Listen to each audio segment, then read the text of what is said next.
नमस्कार साथियों, स्वागत है आप सभी का आपकी अपनी पाठशाला पर। मैं हूं अंकित अवस्थी। आप हैं मेरे साथ में एक बेहतरीन सेशन पर। असल में इस सेशन को हम इसलिए जिक्र में ला रहे हैं क्योंकि जब भी कभी आपने अपने शादी महोत्सव में, किसी घर के फंक्शन में देखा हो, तो कुछ ऐसे लोग होते हैं जो कि उस फंक्शन के अंदर किसी ना किसी प्रकार का व्यवधान देने के लिए बनते हैं। कई जगह बोला जाता है फूफा रूस गए, कई जगह चाचा रूस गए, कई जगह ताया रूस गए कि साहब शादी में नहीं आएंगे, आपके फंक्शन में नहीं आएंगे, क्योंकि उसी दिन तो पता चलेगा लोगों को कि हम आपके लिए कितना मायने रखते हैं। अदरवाइज बाकी दिनों में दुनिया को आप वैसे ही नहीं बताते कि हम आपके कौन है। इसी प्रकार की तर्ज में कुछ भारत के साथ चीन का रवैया भी हो रहा है। चीन भारत के द्वारा G20 की प्रेसिडेंसी में जो बड़े काम किए जा रहे हैं, उनमें अब अपनी प्रेजेंस को नुक्ताचीनी के माध्यम से दिखा रहा है। चीनी नुक्ताचीनी कर रहा है। क्या कर रहा है? वो कमियां ढूंढ रहा है कि आपने ऐसा क्यों किया, आपने ऐसा क्यों किया। उसको हमारी थीम से परहेज हो गया है, हमारे वसुधैव कुटुंबकम से परहेज हो गया है। यानी उसे दिक्कत हो गई है कि भारत जो है वो पूरी दुनिया को एक परिवार क्यों मानता है। अरे चीनियों, तुम तो साउथ चीना सी को अपना मानते हो, हम दुनिया को अपना मानते हैं, अपना परिवार मानते हैं। डरो मत, अभी थोड़ा वेट है, पहले पियो के फिर तुम्हारी बारी है। लेकिन फिलहाल के लिए चीन के द्वारा G20 की अध्यक्षता पर जो अड़ंगा लगाया है, इसमें ताजा क्या है आइए मैं आपको बताता हूं। और इसको समझने के लिए आपको थोड़ी सी बातें विस्तार से समझने से पूर्व थोड़ा बेसिक्स पता करने होंगे। G20 आपको मालूम है दुनिया के 20 ताकतवर देशों का समूह है, जिसमें 19 देश है और एक संगठन है। भारत 2023 का इस समय अध्यक्ष है और वो इसको आयोजित करवाएगा, G20 की बैठक को आयोजित करवाएगा, जिसमें सारे राष्ट्र अध्यक्ष, अमेरिका, G7 कंट्रीज के पावरफुल नेशन सब यहां पर आएंगे। उसमें हमने यहां पर अपना वाक्य लिखा है, अगर आपको वो दिखाई दे तो हमने यहां पर अपना थीम वाक्य लिखा है। और वो थीम वाक्य क्या है? वसुधैव कुटुंबकम, ये विश्व पूरा हमारा परिवार है। आप देख सकते हैं ये ऑफिशियल वेबसाइट है जिसमें वसुधैव कुटुंबकम, एक अर्थ, एक परिवार और एक फ्यूचर, ऐसा हमने अपनी वेबसाइट पर भी लिखा हुआ है। G20 के अंदर यह मोटो वाक्य माना गया है, ठीक है ना। अच्छा, इसके साथ साथ आप यहां पर देख सकते हैं कि हम ये मानते हैं कि सारा विश्व एक परिवार है। इसी को ध्यान में रखते हुए हम इस G20 को आयोजित कर रहे हैं। वसुधैव कुटुंबकम की बात कहां से निकल कर आती है? तो अगर इसकी प्राप्त जानकारी को अगर खोजते हुए निकले तो महाउपनिषद के अंदर लिखा है कि अयम निजम परो वेति गणना लघु चेतसाम उदार चरिताना तू वसुधैव कुटुंबकम। यानी कि यह अपना, यह पराया, ऐसा विचार तुच्छ मनुष्यों का है, किंतु उदार चित्त पुरुषों का सारी पृथ्वी ही कुटुंब है। ऐसा हमारे महाउपनिषदों के अंदर लिखा गया है। ऐसा हम संसद की मतलब जो शुरुआती गेट है वहां पर भी लिख करके रखे हुए हैं। हमारे लिए यह वो दर्शाता है भारत का दुनिया के प्रति जो भाव है कि हम पूरी दुनिया को अपना परिवार मानते हैं, हम किसी को पराया नहीं मानते हैं। ये उसका भाव है जो यहां पर दिखता है। अच्छा, इसके बारे में प्राप्त जानकारी जितने भी लिटरेचर्स में है वो यही है कि भारत का पूरी दुनिया को देखने का एक विजन है कि ये पूरा दुनिया हमारा परिवार है। अच्छा, अब हमारे दुनिया के परिवार होने से किसी को आपत्ति है क्या? बिल्कुल है। किसको है? इकोनॉमिक्स टाइम्स ने खबर छापी, चाइना ऑब्जेक्ट्स टू वसुधैव कुटुंबकम मेंशन्ड इन G20 पेपर्स। अब दिमाग में यह आना शुरू हुआ, पेपर्स कौन से आ गए भाई? पेपर्स कौन सा कोई पेपर होता है G20 का? G20 का पेपर मतलब क्या है, अब वो समझिए। देखिए, आपको यह मालूम है कि G20 की जो राष्ट्राध्यक्षों की मीटिंग है वो तो साल के अंत में होगी, लेकिन उससे पहले G20 की कई लेवल की मीटिंग्स हुई हैं। जैसे टूरिज्म विभाग की मीटिंग हुई है, फाइनेंस की मीटिंग हुई है, एनर्जी सेक्टर की मीटिंग हुई है। सभी प्रकार के लोगों को बुलाकर G20 देश आपस में बातचीत कर रहे हैं इंडिया के अंदर, जिनमें से आपने कई बैठकों को कश्मीर में होते हुए सुना, किसी को अरुणाचल में, किसी को बनारस में, किसी को गोवा में। इस प्रकार से आपने बैठकों को, G20 की बैठकों को भारत में अलग अलग जगहों पर होते हुए सुना। राष्ट्राध्यक्षों वाली बैठक सबसे लास्ट वाली बैठक होगी, उससे पहले सारे मंत्री वगैरह मिलकर के बहुत सारी बातचीत कर रहे हैं। तो जब भी कोई बैठक होती है तो उसका एक पेपर निकलता है। उस पेपर के अंदर वसुधैव कुटुंबकम शब्द गायब है, और गायब है, इसको ढूंढा गया तो क्यों गायब है? तो आंसर निकला, चीनियों को इस बात से दिक्कत है कि आपने वहां वसुधैव कुटुंबकम क्यों लिखा। कारण खोजने निकले कि भाई साहब यहां के डॉक्यूमेंट्स में G20 की मतलब चर्चा कहां से निकली थी? तो सबसे पहले गोवा के अंदर जुलाई में मीटिंग थी, उस मीटिंग के अंदर वसुधैव कुटुंबकम शब्द लिखे होने पर चीनियों ने अपनी आपत्ति दर्ज कराई और बताया कि साहब हमें दिक्कत इसलिए है क्योंकि ये जो भाषा लिखी है ना संस्कृत, ये यूएन की ऑफिशियल भाषा नहीं है, यूएन की ऑफिशियल भाषा नहीं है, इसलिए हम इस चीज को अनुमति नहीं देते। हमने यूएन की ऑफिशियल भाषाएं तलाशी, कुल 6 भाषाएं निकली, Arabic, Chinese, English, French, Russian और स्पेनिश। तो इन्होंने कहा चूंकि हिंदी अथवा संस्कृत जिस भाषा का उपयोग किया गया है वो यूएन की मान्यता प्राप्त भाषा नहीं है, इसलिए वसुधैव कुटुंबकम शब्द को पेपर पर नहीं होना चाहिए। मेरे प्यारे साथियों, G20 के अंदर इतने सारे देश हैं, लेके Argentina, France, Japan, Turkey, UK, US, ये सब सब बड़े बड़े देश उसके अंदर, बड़ी इकोनॉमी शामिल हैं।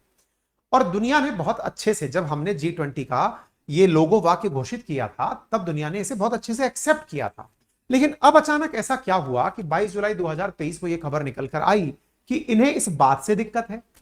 इवन जब डॉक्यूमेंट तलाशे गए, चाहे फाइनेंस मिनिस्टर मीटिंग के हो, एजुकेशनल मिनिस्टर मीटिंग के हो, टूरिज्म, एनवायरमेंट, लेबर, एम्प्लॉयमेंट, सबके तलाशे गए, तो वहां पर जो शब्द वसुधैव कुटुंबकम होना चाहिए था वो मिसिंग पाया गया। डॉक्यूमेंट्स जो ऑफिशियल निकलकर बाद में आए उनमें वो मिसिंग पाया गया। इस बात को इकोनॉमिक्स टाइम्स ने खोज निकाला, तो बाद में अंदर की जानकारी सूत्रों से पता चली, तो यह जानकारी निकल कर आई कि चीन को इसके ऑफिशियल लैंग्वेज के हिस्से ना होने से दिक्कत है। क्या वाकई में यह दिक्कत है क्या? हमने आंसर तलाशने का प्रयास किया। हालांकि हम इंडोनेशिया, जिसने हमसे पूर्व में यह आयोजित की थी, उसकी भी लोगो वाक्य को तलाशा, हालांकि वहां पे ऐसा कुछ मिला नहीं। लेकिन हम असल में कारण खोजने निकले कि चीन को ही दिक्कत क्यों हुई, बाकियों ने कोई भी बात क्यों नहीं बोली। तो इसके पीछे का कारण जानते। इसके पीछे का सबसे बड़ा कारण क्या है ना साथियों, कि भारत इन दिनों चीन के साथ बड़ा खेला खेल रहा है G20 के नाम से, और चीन इससे पूरी तरह तंग आ चुका है। आप पूछेंगे कैसे? तो देखिए, 4 महीने पहले भारत ने G20 देशों की बैठक बुलाई और बिना चीन को बताए ही अरुणाचल प्रदेश में कर दी। हमने ऑफिशियली बता रखा था कि हम चेन्नई में मीटिंग करेंगे 24-25 तारीख को, लेकिन हमने मीटिंग कहां कर दी? अरुणाचल प्रदेश में कर दी। हमने ऑफिशियल अनाउंसमेंट कर रखा था कि चेन्नई में मीटिंग होगी। अरुणाचल प्रदेश, जिसे चीन अपना बताता है, हमने दुनिया को उठा करके सबको वहां बिठाकर दुनिया को दिखा दिया कि ये हमारा है, हमारा मुख्यमंत्री है, हमारी जनता यहां रहती है। चीन इस बात से बुरी तरह तंग आ गया कि भाई साहब, इन्होंने तो अरुणाचल प्रदेश के अंदर G20 की बैठक कर दी, कितना गजब काम कर दिया साहब, इन्होंने तो हमारे साथ बेइज्जती कर दी। फिर दूसरी बात, पाकिस्तान जाकर रोया, पाकिस्तान चीन के पास जाकर रोया कि अंकल अंकल हमें बचाओ, क्योंकि ये लोग तो कश्मीर में भी मीटिंग कर रहे हैं, दुनिया को पता चल जाएगा कश्मीर में कितनी शांति है। इसने कहा हम कश्मीर नहीं आएंगे अगर आपने किया तो। भारत ने कहा कोई बात नहीं, मत आना। हमने कश्मीर में भी मीटिंग सक्सेसफुली आयोजित करवाकर दिखा दी दुनिया को कि देखो कश्मीर में कितने अच्छे से लोग रहते हैं, कितने हैप्पीली लोग यहां घूमने फिरने आते हैं, एकदम मस्त चल रहा है। कोई बात नहीं साहब, दो तो साहब इसको सीधा सीधा मतलब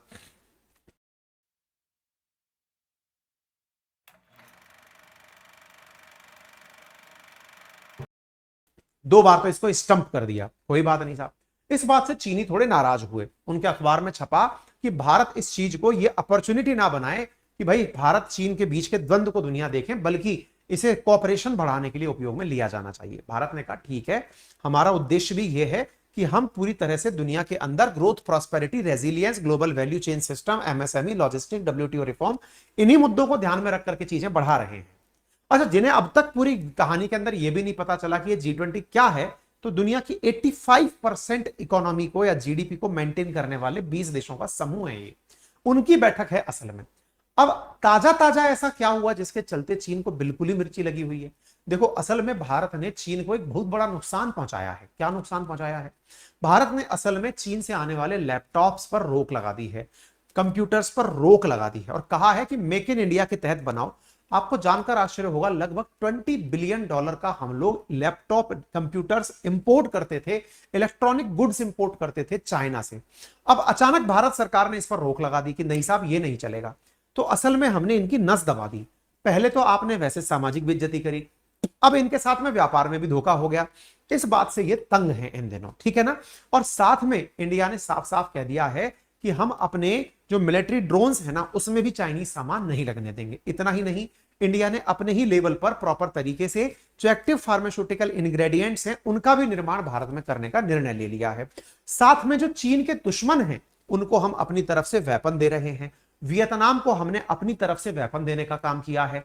इससे चीन को यह लग गया है कि भारत ना केवल G20 के माध्यम से दुनिया के सामने हमारी परतें खोल रहा है, बल्कि यह हमको सीधा सीधा नुकसान भी पहुंचा रहा है। तो इसको इतना ज्यादा हम वो ना करें, किसी ना किसी प्रकार से हम मुद्दे को तूल दें जिससे भारत की अध्यक्षता में होने के बावजूद हम वहां ना जा पाए। इस तरह से चाइना जो है वो हमारे ऊपर नजरें बनाने की कोशिश कर रहा है। इन सब का परिणाम क्या निकला? परिणाम ये निकला कि चीन की अब मेजॉरिटी आबादी ये समझने लगी है कि भारत उनका दुश्मन है, और भारत जो है वो इनके लिए एक चुनौती बन चुका है। ये चीनी लोग भी मानने लगे हैं। हालांकि विदेश मंत्रालय से जब ये जानकारी पूछी गई कि साहब कोई वाकई में ऐसी बात है क्या कि G20 के अंदर जो टैगलाइन लिखी है उस पर आपत्ति है। विदेश मंत्रालय की तरफ से इस बात पर अभी तक कोई रिप्लाई नहीं आया है। हालांकि जो जानकारी है वो ये है कि भारत कोशिश कर रहा है यूएन के अंदर हिंदी को एज एन ऑफिशियल लैंग्वेज बनवाने की। इसके द्वारा इसके लिए हमारे प्रयास चल रहे हैं और इसमें सफलता भी मिली है। सफलता क्या मिली है कि भारत ने प्रयास किया तो यूनेस्को ने हमें परमिट किया कि जो यूनेस्को हेरिटेज साइट हैं उनका डिस्क्रिप्शन हिंदी में भी डाला जाए। ये हमें सहूलियत भी मिली है। संभव है कि दुनिया की लार्जेस्ट पॉपुलेशन रखने वाला देश आने वाले समय में अपनी भाषा को भी यूएन की ऑफिशियल भाषा बनवाएगा। बाय द वे, हमारी सबसे बड़ी अड़चनों में चीन ही है, जो हमको हर जगह परमानेंट 5 मेंबर्स में से अगर किसी को सिक्योरिटी काउंसिल में हमारे आने से आपत्ति है तो उसका नाम भी चीन ही है और ये जग जाहिर है। तो चीन हमें देखकर खुश कैसे हो सकता है, लेकिन हाँ, हम अपने तरीकों से उसे परेशान कर रहे हैं, ये हमें बड़ी खुशी देता है। फिलहाल के लिए इतना ही। बाकी आपकी ऐसे विषयों पर क्या राय है जरूर कमेंट बॉक्स में बताएं। चैनल पर नए हैं तो सब्सक्राइब करें।